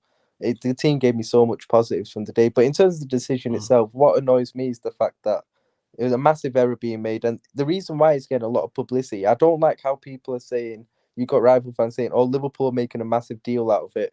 That's because that situation wasn't normal. That was not a normal situation that happened. That is beyond crazy what happened. Honestly, we haven't, you know, you've seen VAR has had a lot of errors over the years, but those are kind of your normal subjective, or a penalty didn't get given or something like that. This was open and shut, plain and simple. That it was an open and shut case. It was factually onside, and the way they fucked it up, I think it was like, and it's also the fact that it was blatantly onside. It was blatant, but it was exactly, and it was the way they fucked it. It was the way it happened was crazy, and it was a big game as well. Yeah, and it was a live big game between two teams on form. Like, it was always going to get a lot of publicity at the end of the day. And I think Liverpool, you know, what annoys me as well is when rival fans saying, "Oh, why are Liverpool putting out a statement and stuff like that?" Well, Liverpool completely have every right to respond to the PGMOL statement. The PGMOL put out a statement first on that Saturday after the game, explaining that they got the decision wrong. Why does my club not have the right to respond to that? It's because every other club did not do what was expected of them, which was to challenge them. Yeah, at least, those are the clubs who were too pussy enough to call out the refs after the apologies. At least our club did it. Our club actually responded to it and called these refs out. And we're like, we're not, you know, going to let this go. You know, we're not going to say, oh, no, it's okay. You know, we understand everyone makes mistakes. Nah, you have to answer for your crimes here, basically. And it's also, it's not even... got enough problems. They can't be getting involved in all of your shit. It's also, it's not even that, as in like the whole club, even like the players have been messing. Terrible. I'm telling you, EastEnders are going to start nicking plot lines from Manchester United. It's just oh yeah. We a series, man. Keeping up our Carrington, man. Keeping up our Carrington. The maddest thing is that Manchester United have had all this stuff like the Jadon Sancho saga and Greenwood and what have you, and Liverpool have had this with VAR and everything. Man City won a treble and nobody gives a fuck. That's facts. These stories are big. This is mad. This is not crazy though. Is this you're not crazy. No, you're spitting facts, Bill. No, it's because they don't have that fan. They don't have that fan. No, craze. But flawless. Back in the day, like it would have been a huge thing, right? Would have been massive. You go back 10, 20 years ago. Yeah.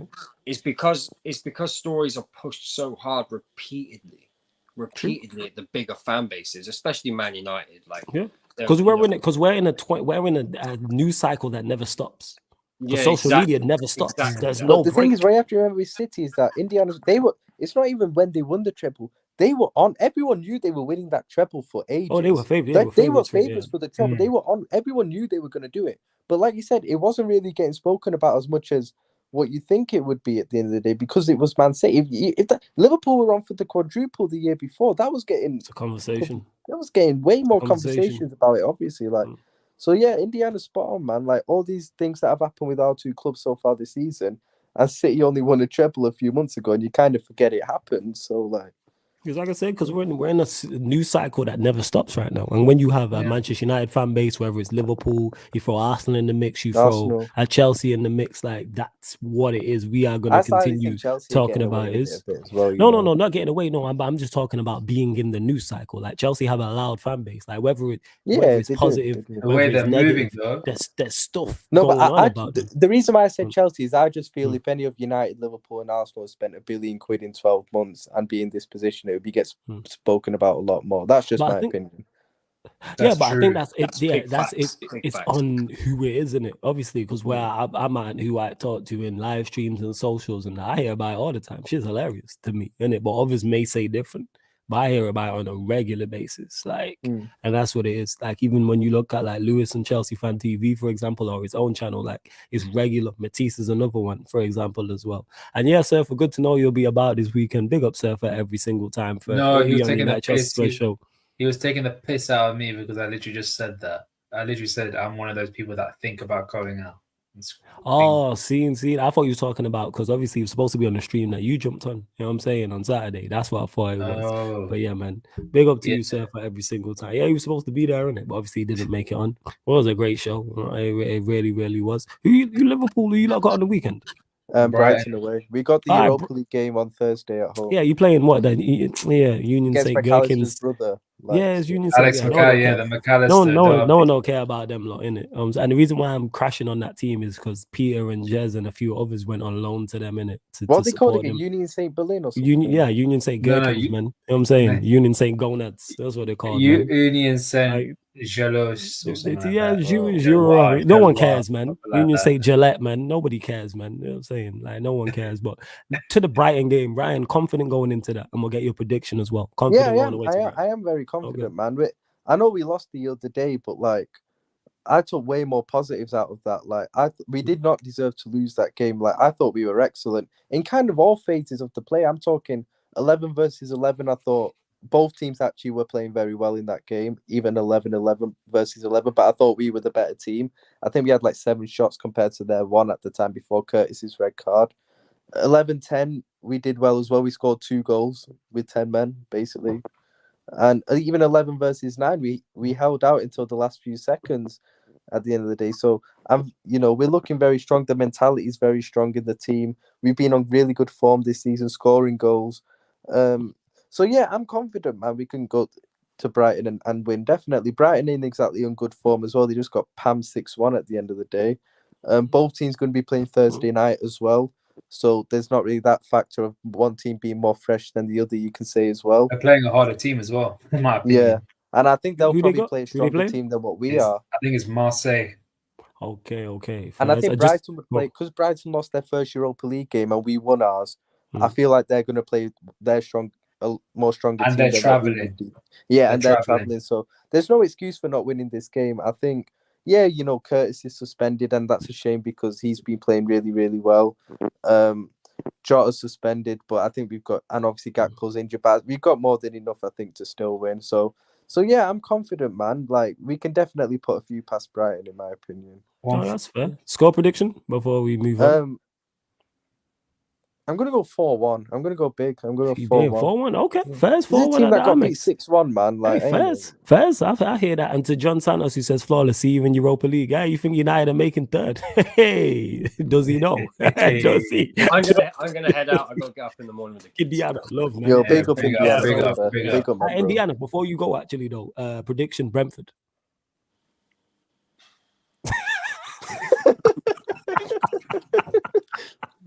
Good night, man. Love, man. Big up to Indiana every single time, man. Ram, same to you as well in regards to the Liverpool's trip to Brighton. Confident thoughts on it and prediction as well. I've had a look at Brighton, and look, they play some decent football, but they are very susceptible. They are to be got at, brother. Definitely.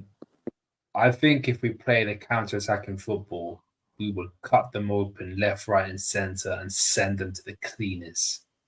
But I don't think we will. If they dare try and play football and we are like, we can soak up the play, it's going to be a long day for them. And I feel as though this team has got some like galvanizing spirit now after that Spurs game. 100%. There's like this togetherness, not only in the fan base, but also in the... Bro, the club just feels as kind of one at the moment. It feels really nice, a real nice vibe at the club at the moment. No one's talking about FSG. No one's talking about... It's actually, funny enough, no one's like, even after the VAR incident, no one's talking about all VAR. the fans are to United at the moment. Like, it's crazy. Everyone's literally talking about Liverpool and the spirit of the team, and the fact that they got some big ass cojones when it comes to going into matches. And like, that's something that the club needed ever since the time when we're challenging for the quad. Because everyone, when we're challenging for the quad, we're like, we're going to go for a win, every single day. That's what we're all about. That togetherness. That we haven't had that last season. And last season was horrible. Certainly, we haven't had that during the summer transfer window. But for the first time in a long time, we've got that togetherness within the team, within the club. But indoors, in behind closed doors, in the fan base across the world, everyone's on the same boat. And is that the team? They want the team to do well. They believe that this team can go on and do something. I've been hearing, I've heard people say like Callum, big up Callum from Coppish, it's like this team could be special, like stuff like that. Even like the staunchest of Liverpool fans, like who were Klopp out and weren't really fans of this new rebuild, was like, these players can do something for us, and that's what we needed. And the players also had that self-belief as well. Even after the game, when they were going up to the fans, they knew what it's all about. You see Nunes at the end. Yeah, Nunes, I think he was about to come on, but he ended up giving his shirt to one of the fans and was like sticking. He was cheering up the fans at the end. He was going like, "Come on, He knows what this is about. These players know what it's about, and that connection between the fans and the players is what we need, and that will help us go forward. And when it comes to go on, carry on. This is sick, man. When it comes to connection, go on, carry on. You will be the exact same thing. If of course, I was saying this last season, 100%. I was grinning up bare teeth on here, but this ain't about me. But go on, carry on. But on the game, like I said, even against Bournemouth, who I don't think they are that great, they weren't convincing. I think Dominic Solanke scored in the first 20 minutes. I think the last couple of games hasn't been great. I'll keep an eye on what they're doing against Marseille, because that would be a good indicator for us on how to beat them. But yeah, if you look at the last 5 games they played, they've only got 2 wins, and the rest of them are losses. They lost against AEK Athens. They lost against Chelsea. They lost against Aston Villa. If they lose against Marseille, maybe that element of doubt kicks in. So yeah, what we got to do is be clinical, be direct, and just take them on. And if we do that, we've got a really, really good chance. I believe we're going to do that. So I'm not going to go for 4-1 like Ryan. I'm going to go for the usual 3-1 suspect, in my opinion. I was going to go for 3-1 eventually at first, but then I just thought Brighton are conceding kind of goals for like 6-1 to Villa. Like, come on, bro. Like, you're telling me we can't go there and score 4? That I was thinking 3-1 at first, but then I just thought to myself, I'm going to go 4, you know. Well, I think it'll be a different kind of 3-1. I think it might be more of a 3-0, and then they get a consolation at the end. And then we get pissed that we don't get a clean sheet, which is a bit annoying. I hate that, but I think it might happen. So yeah. But you know what it is? Like, Rams was obviously speaking about obviously the kind of like the connection with the team and stuff, and this team like genuinely has that fighting like mentality in them. Like, it genuinely has a really good mentality to it. But that's also coupled with the quality they have as well. Like, there's genuine quality throughout that team from back to front. We got a quality goalkeeper. We've still got quality defenders. I kept saying, to you, Flo's, like, our defense is nowhere near as bad as what people make out. And I think that showed against Spurs, to be honest with you. Let's be real, at 11, our biggest weakness so far this season, like I said, has been starting off games, the way we started off games. I thought we started off absolutely fine against Spurs. I thought we were absolutely fine. 11 versus 11. We looked comfortable. I thought going forward, we looked threatening. Like I thought we looked very good. And, you know, our midfield, Szoboszlai's just been fantastic. He just brings us level of quality both on the ball and off the ball. And our attack scoring goals for fun. So there's genuine quality throughout that team, coupled with the really strong mentality. That's why I'm really excited for what this team can do, to be fair. Like, really As you should be. All jokes aside, I get it. I understand why you men are excited. I get it. I do understand. And the manager's getting, you know, pretty much it all right as well. Like, his in-game management this season's been fantastic, which is what it wasn't last season. And he looks, you know, very much like, he looks really excited compared to last season. Like, last season, Klopp, you could tell, was kind of fed up. He was tired. But this season, he looks, you know, really re-energized and stuff. So it's a really good, it feels really good at the moment, to be fair. A lot more cutthroat. After that destroying of the midfield and rebuilding. Yeah. The way he talks about his new midfielder, like talk about McAllister, talk about Ryan Gravenberch, especially he loves McAllister, bro. I feel like McAllister's his favorite. I don't know, because when he talks about Klopp, I genuinely I think McAllister even said, like, when he talks about Szoboszlai, McAllister gets bullied because all the other players say he's Klopp's favorite. Like, that's what he said, I think. But when he talks about Szoboszlai, he loves Szoboszlai. Yeah. Like I mean, I know Eric Ten Hag would have loved Szoboszlai. Yeah. Hilarious. Hey, Victor, because he wanted Gravenberch for a long time. Yeah. So. Big up to you, Victor. You, even though you're a prick saying United, you're a Chelsea fan. Hold that. You even below us. Smash the likes and subscribe, people. Big up Victor. He's been a member for 12 months. Big up Solo P1. Big up. He says, big up Flawless. Oh, he's a brilliant streamer. I'm a red, but you're still a great content creator. You'll never walk alone. Hey, salute, man. Appreciate it. And to Paul, is this the case? I'm guessing this is. Big up Paul, who says, John Murto and Richard Arnold have just scheduled a conference call with the Glazers at 3 p.m. That's British time, 10 a.m. in Florida, hashtag MUFC, and that's from at MUFC Red News. Can anyone clarify if anybody else has mentioned this on Twitter, please? Let me know. Big up to you, though, Paul. But if that is the case, yeah, that's not looking good. That is not looking good. Man said, have Shane, we are 1 point behind you. It says you, Victor, who just put in the chat, Brighton, Munich, we will be back. And you're a Chelsea fan, this guy. Oh, what are we talking about? About shame. Man just put Brighton, Chelsea Munich, fans we will win be one back. game, you know, like. No, he didn't say Chelsea. He said Brighton, Munich, we will be back. He's back in Brighton. That's what he put in the chat. Yeah, exactly. You know what I'm saying? Where is it? Let me find the comment. Yeah, look, he put Brighton stocks right now with a sad face. This is the same guy who just said to me, I'm being shameless. Look, Brighton Munich just need a rebuild. We'll be back soon. I'm saying, comedian. I thought this was the rebuild, man. What's going on?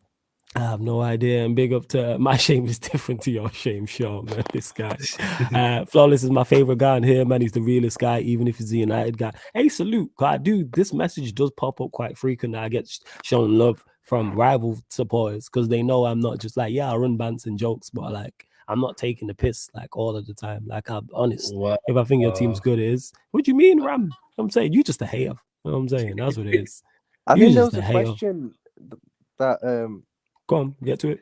That you started about Van Dijk earlier on the show. Okay, 1 second. Yeah, and I think it was Warrior. To Warrior J, I did. To Warrior J, you asked me about the Brentford game. Ask me on Friday, fam. I'm saying, ask me on Friday for a prediction. And someone, again, before Ryan answers, then Ram get to this, because this will be the last question we answer. Let me know in regards to that conference call. Is that actually true? But yeah, Ryan and Ram thoughts on Virgil van Dijk's recent performances. That's from Warrior J. You want to go first, or? I'll let you go first, Ryan. That's your guy right there. Nah, he's been so much better, man. He's been a lot better. He genuinely does look like one of the best centre backs in the league again. Like when I've seen him play this season. Obviously, he had that moment against Newcastle, but like it was one moment at the end of the day. But other than that, he's been fine, man. And I think, you know, I'm not saying he's got the aura back or anything, but strikers are finding it tough against him again. Like he looked last year, he looked lethargic and everything at times as well. Like, but this season, I think the captaincy's definitely given him kind of a kick up the arse at the end of the day. And like he seems to, I think he's been a great captain for us so far, bro. You can see his leadership on the pitch, you know, in games where we've, you know, been in difficult circumstances this season, like the game last week, a few days ago.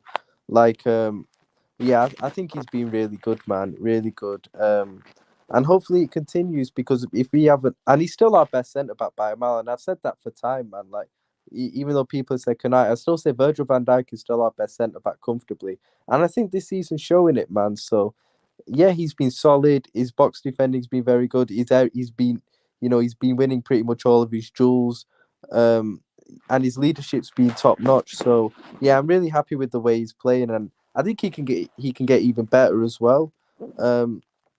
So yeah, if we get an on-form Virgil van Dijk for the whole season, you know, that's a lot of our defensive problems solved, in my opinion, because he's that good in it. Do you get what I mean? So yeah, I'm happy with the way he's playing, and you know, I think he's really relishing the captaincy as well.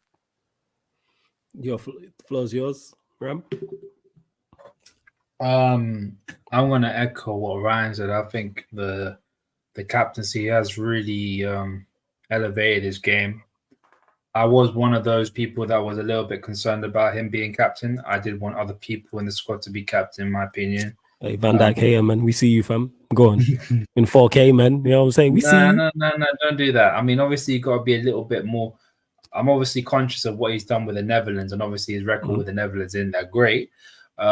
Personally, for me, I wanted Robertson to be captain, but no way, I didn't want that, fam. But Robbo had the passion, man. That's what it is. I love Robbo, and I think Robbo's also another one that he's picking up this season as well, definitely, because I think he's been good, really good as well. But nah, I wouldn't have had Robbo's captain. But the reason why it was Robbo, because last season he looked like the only guy that actually gave a damn, along with Ali, the only guy outside the goalkeeping position that actually gave a damn. I felt a lot of those players checked out, so that was a big part of me. But now, Van Dijk rose up to the occasion and has actually done really, really well. I would say, yeah, the only bad moment was the Newcastle game. All the goals that we conceded are not necessarily his fault. I think the Chelsea one, again, I always say, is a scoff finish. It was a bit of a lucky finish, a bit of a fluky finish.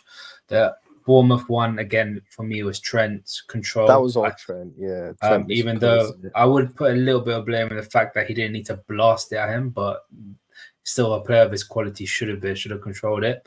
And the West Ham one, it was I looked back on the goal, and literally he was running back to cover his area, and the guy crossed it early and crossed it low, and he tried to reshuffle his position while he's trying to run back through to cover the counter-attacking area. So there's nothing much he could have done. But yeah, overall he's been really solid, man. I wouldn't say he looked back to his real best, but he'll never get back to that real best. Yeah, all the injury. But he's still definitely one of the best centre backs in the league, like top five for sure. So there we have it. Yeah. Thing is, he had a very poor season last season. Let's just be honest, especially by his standards, he was poor. But I was backing him, bro. I was like, we can still. He's not finished. We can still get him back still. And I think all I'm asking for is, I know I'm not stupid enough to say that he can get back to his form before the injury. He'll never get back to that form, and we shouldn't expect that. He got an ACL injury, bro. Like, you shouldn't expect him to get back to the level he was. His level was crazily high as well before the injury. But all I'm asking for is to get somewhere like he was in the season we almost won the quadruple. He was immense that season, and that was after the injury at the end of the day. So all I'm asking for is that you get back to that level, and so far, I think he's showing that. I think he can get back to that. So yeah, I've been really impressed with him still. First, yeah, this sounds just like Ryan, because he said Ryan sent me a clip of Van Dijk. Is this true, Ryan? You know what I'm saying? No, it's a compilation of Van Dijk. How good he is. This video had games from Europa League and preseason games. Hey, fair enough, man. You know what I'm saying? That Europa League game, Kanate was crap, but Van Dijk bailed him out. Hey, first, go on, Ram. Final thoughts on this. The one thing I would say about Van Dijk, and I still have a little bit of a gripe with him, is that my man needs to get more goals. The quality of the player he is in the air, he should be getting more goals, in my opinion, especially from set pieces. So that's my one gripe. He had a chance actually against Spurs. I think it was just after we got the second red card with Jota. And I remember we got a corner just after that. We sent them all up. And Van Dijk had a headed chance from it that he put over. I was like, when I saw it again, I was like, you got to be doing better with that still. You got to be getting that on target, to be honest. Especially when you got a run up like that. But I agree with Ram because actually before the injury, there was that 1920 season in particular, and maybe some of the 18-19 season where he was scoring quite a few from set pieces, to be fair. But ever since then, he's not really scored as much from set pieces, even though he does actually get chances. Especially last season, there was that game against Forest away where the guy could have had like a hat trick, bro. Like, let's be real. And he missed all of them. Like, I agree. Like, he's a defender, so obviously his primary job is to defend. But I would like him to get a bit better from attacking set pieces as well, to get some goals still, because he's a weapon at the end of the day. He should be, with his height and his aerial ability, he should be scoring more. His height, his aerial ability, his jumping ability, and his overall strength. Yeah, he should be doing better. Yeah, 100%. Hey, but love to everyone that has looked in. Eventful show, as I expected it to be. Big up to Eddie for dropping in. Big up to Indiana for dropping in. Obviously, shout out Ram. Shout out Ryan as well. And of course, Solo P1, man. I'm not other content creators out here, innit? Flawless never ducks a cook and always shows up. Win, lose, or draw, or in Manchester United's case, lose, draw, or lose, I always show up. You know what I'm saying? Like, you always find me here. I don't duck no shows. I don't duck no regular appearances I have on anybody else's channel. I normally do extra. Because normally I get more messages when Manchester United lose. No, never, ever. Never, ever, ever. To Eddie, I'll end on this in regards to Flawless. How would you feel if they sacked Ten Hag in the morning? I feel like it would be very harsh, but I don't know. He's given them enough ammo. That's the case. If they shoot you, that's on you. You've given them the ammo for the gun. Right, that's just what it is. You've given them enough leverage to push you off the boat. Would it be? I'd feel like harsh because of how good it was looking at one point. That's what it is. So that's how I kind of look at it in regards to Ten Hag. Do I think they sack him? Maybe, maybe not. Who knows with these lot? I can't. But if that conference call is if that conference call information is real, that's a telling sign. Because there's a reason that's come out. So, like, it's not the usual nonsense, like, ownership news. So, yeah, which you'll probably get tomorrow. Hey, bless up every single time. We're going to close out anyway, but large up, man, every single time. You already know. And someone asked me thoughts on Onana. Today was poor. Today was poor. But overall, do I have much issue with him? Nah. Overall, no. I don't really. I'm still assessing him. He's played, 10 matches? I need much more than 10 games to assess a goalkeeper. Has he made some mistakes? Yes. Today he was at fault. The Bayern Munich game, he was at fault. I know we've conceded a lot of goals, but minus those 2 goals. Oh, yeah, the João Pedro one as well. So the João Pedro one against Brighton, which was the 3rd goal. The Bayern Munich first goal from Sane. And today for the penalty with Casemiro getting sent off for the 3 mistakes he's made. Other than that, I don't think he's made any glaring mistakes like that. So I'm still assessing it. That's just it.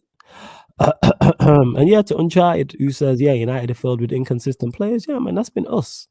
That's us. But anyway, we're going to close out, people. Don't forget, we are available on all audio platforms, people. SoundCloud, Spotify, iTunes, wherever you listen to podcasts. Type in Sarcasm City TV and this show, and all the other shows on the channel will pop up, apart from watching alongs. So like I always state, if you want to listen while you're cooking, while you're cleaning, while you're driving, while you're at work, you may be on your way to work, you may just be traveling. You don't want YouTube sucking up all your data, or you may prefer just to listen to audio. You might not want the YouTube app open.